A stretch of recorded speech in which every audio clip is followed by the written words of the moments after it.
What do you practice? You might practice piano, or you could practice a soccer skill. You probably practice math skills too. And pretty sure your mom expects you to practice making your bed. But there's something else that takes practice. Peace. I'm not talking about peace out, or even peace and quiet. See, peace is about way more than not fighting. Peace never means just ignoring the problem. True peace means doing everything you can to make peace. If you're in a fight with your brother, you can remember that being kind is way more important than winning the argument. If you run into someone on the playground and they shout at you, you can apologize rather than yelling back. You can even be a bridge to help out two friends who are fighting. And sometimes making peace means finding a grown-up to help. The more you practice making peace, the more natural it becomes. As you take steps to prove you care more about others than winning an argument, they can see that Jesus brings peace. That's why making peace is an amazing way to worship God with your life. Because worship is about more than just singing loud. It's all about living loud.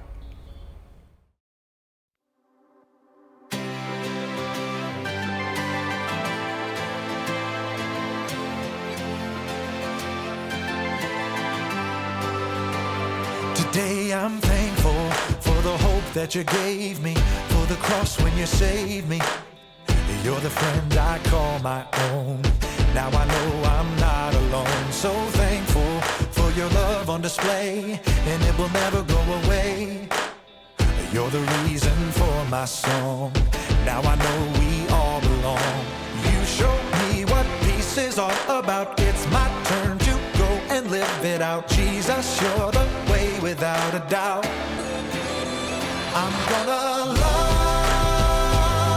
the way you first loved me. I'm gonna praise the one who set me free. We gotta show forgiveness that we need, like I know you did for me. I believe Jesus is peace. Jesus is peace. Today I'm thankful for the hope that you gave me, for the cross when you saved me. You're the friend I call my own. Now I know I'm not alone. So thankful for your love on display, and it will never go away. You're the reason for my song. Now I know we all belong. You showed me what peace is all about. It's my turn to go and live it out. Jesus, you're the way without a doubt. I'm gonna love the way you first loved me. I'm gonna praise the one who set me free. We gotta show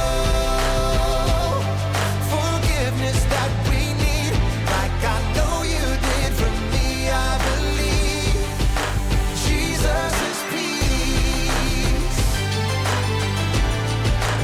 Jesus is peace.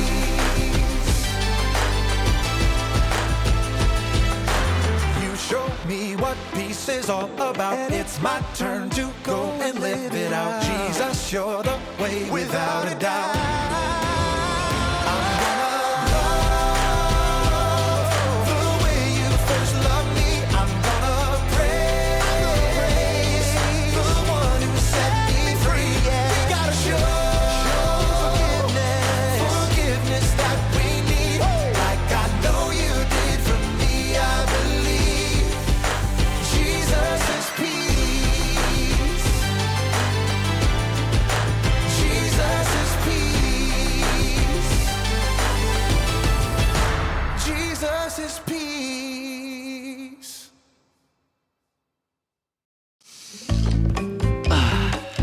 Hey everybody, welcome to the Story Lab. This week we're talking about peace and the best way to give it a chance. I'm ready for a piece of this pie.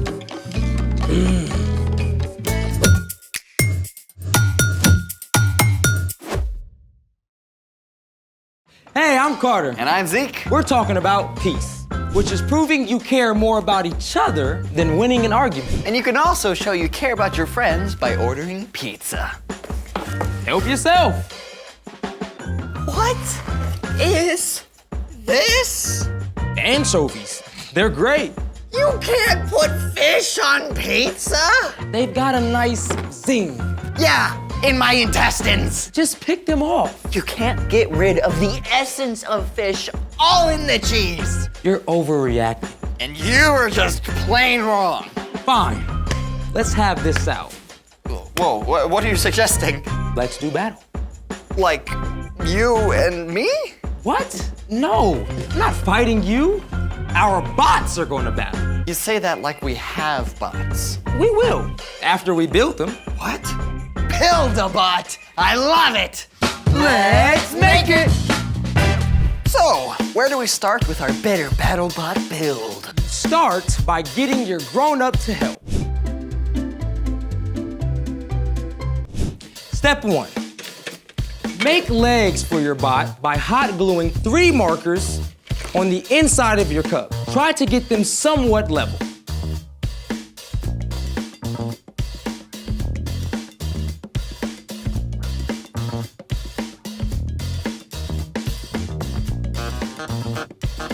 And done. Snazzy. Step 2. Next, attach a battery pack to your motor by wrapping the wires around these motor leads, red to red and black to black. Our power-up. Just keep on wrapping, and then once you wrap it tight, get a piece of electric tape and wrap it over the wires to close it off. And that's how you do it. Step 3. Glue the motor to the battery pack and then the battery pack to the top of the cup. They will each be slightly off-center.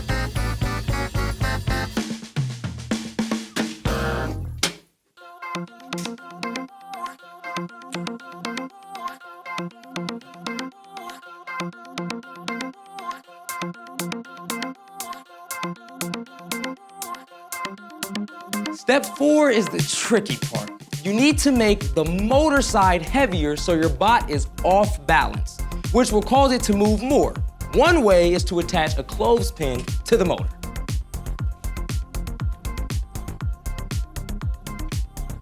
Are we ready? You're forgetting the most important part. Personality. Botanality.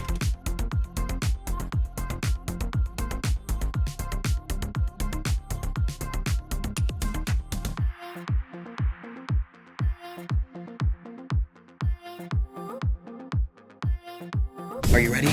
I'm ready.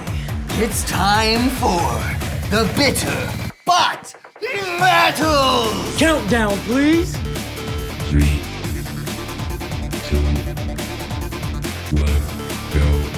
Oh, they're starting! Oh, they're dry! Come on, Tuffy. Oh, he's right there, he's right there, Tuffy, he's right there. Yeah, get behind him, get behind him. Yes, oh, he's gonna knock him down. Oh, they're facing it. Okay, it's starting away. This is a very specific maneuver he's doing. Oh, he's caught on the edge. Come on, free yourself. He's right there behind you. Come on, get your arm out. Get your arm out. Oh, he's pinned. Don't play, Tuffy, come on. Yes. Come on. Yes. No. Yes, he's on the edge. Tuffy, come through. Get out of there. Tuffy. Oh, he's taunting him. Listen to my voice, Tuffy. Come this way, Tuffy. Listen to me. Oh, yes, you're just come here. dancing in front of him. Come on, get out of there. Show him that move. You got this. Show him that you move, can Tuffy. do it. Think of your family. Whew. Well, my bot clearly won. Debatable. Speaking of which, what were we even fighting about? And speaking of fighting, it's time for... The story before the story. Today, we're in the book of Romans, a letter written by the Apostle Paul to the believers in Rome. When he was younger, Paul arrested Jesus' followers and put them in jail. But then Paul met Jesus, and everything changed. In time, Paul began to travel and teach about Jesus, starting new churches everywhere he went. Even though Paul hadn't been to Rome yet, he knew a strong group of believers had formed there. So, Paul wrote a letter to encourage the Romans and tell them he hoped to visit soon. Which is where our story starts. Take it away. Hey everyone, I'm Brian. The letter that Paul wrote to the Romans does an amazing job of sharing what it truly looks like to follow Jesus. Now, Paul hadn't even visited Rome yet, but he knew the church there included both Jewish and non-Jewish believers, and that there might be some tension between the two groups. So, Paul wrote this. If possible, live in peace with everyone. Do that as much as you can. Okay, let's be real. For now, we live in a broken world. There's not a lot of peace anywhere. On the news, Close of business yesterday. on the playground, Around 9:20 a.m. maybe even in your own Eastern family. Time. Your note was 10:75. Stop! But before we can make peace, we have to know what it is. Now, lots of people think peace is any time two people or groups are not actively fighting each other. Your father smelt of elderberries. Oh, whatever. We also use peace to mean just a moment of calm. And I bet you've heard your grown-up plead, "Can I get some peace and quiet, please?" But true peace, the kind Paul wrote about, means a lot more than just no fighting. Real peace means choosing to listen to the person or people on the other side. It means showing you care more about someone than about winning an argument with them. And Paul said that we should live in peace with everyone. You know who that leaves out? Nobody. Your goal is to live in peace with your little sister, with the kid in your class who thinks he's always right, with the coach who kept you on the sidelines nearly the whole game. That's a tall order, I know, and Paul knew it because he added this: live in peace as much as you can. Have you ever tried to make somebody else do what you want them to do? Yeah, good luck with that. You can't control what others do, but you can control you. When somebody says or does something that makes you angry, your first instinct is probably to fight back. They shove you, so you shove them. They call you a name, blah, blah, blah, so you call them a worse name, blah, blah, blah, blah. But fighting back that way, it's like feeding a fire. Have you ever watched somebody build a bonfire? The fire starts with little sticks for kindling, and if you don't add more sticks, the fire will just die out, right? But if you do add more sticks, and more sticks, and more sticks, you end up with a giant wildfire. Pushing or yelling back is like adding more fuel to a fire. The situation quickly gets worse until it gets out of control, and you both get hurt. But when you choose to control your words and actions, you show you have the true power of peace. The other person has nothing to fight back against. And eventually the fire has to die down. Now, you should never let anybody bully you, but you can choose to tell someone in charge rather than trying to take on that bully yourself. You can also make peace by taking action. If you've had a fight or a friend or family member is not paying attention to you, go to them. Ask what's wrong and then really listen. Is everything okay? Yeah. No, I don't know. You don't have to agree with them, but you can still make a way to restore the relationship. Now, not everybody will listen when you try to make peace. Some people will just stay mad, but you can still have peace inside as long as you've done everything that you can. Let's take one last look at our verse. If possible, live in peace with everyone. Do that as much as you can. After all, peace is not our idea, but God's. It's a gift that comes when we walk in step with Jesus and listen to God's Spirit. The end. So, yeah, when I argue, it kind of goes forest fire. It's way too easy to just say the first thing that pops into my head. Yeah, choosing not to fight back is tough. For reals. So, what's our part in the story? Well, peace is never easy, but it's much harder without Jesus. When you choose to follow Jesus, you can have peace with God, no matter who you are or what you've done. God sends the Holy Spirit to live within you, and God's Spirit helps good things to take root in your heart. Things like peace. Exactly. But making peace is still hard. Peace is a choice you have to make each day. Like if your little sister is sure it's her turn to pick the movie when you know it's yours. It's no big deal. Stop before it turns into a shouting match. Let her choose. Or ask your mom to decide. Or if one of your friends is making you mad, don't react right away. Take a deep breath. Then choose to really listen before you do any talking. I think you got it. Peace. See you next time. So, here's the thing. Make peace whenever you can. You know what? I don't think we should call these battle bots. Oh. I think we should call them bro bots. That's terrible. Or maybe awesome. Thanks for joining us in the Story Lab. See you next time. See you next time. Ready for a rematch? Yeah. I think we deserve it. Let's do it. Okay. Ready? 3, 2, 1. Battle! Come on. Ah, wait a minute. No, okay, that's fine. Come on, get him. Come on, Frederickstein, you got this. Get right behind him. You're so close. Tuppy. Now they're just hugging. Get him, Tuppy.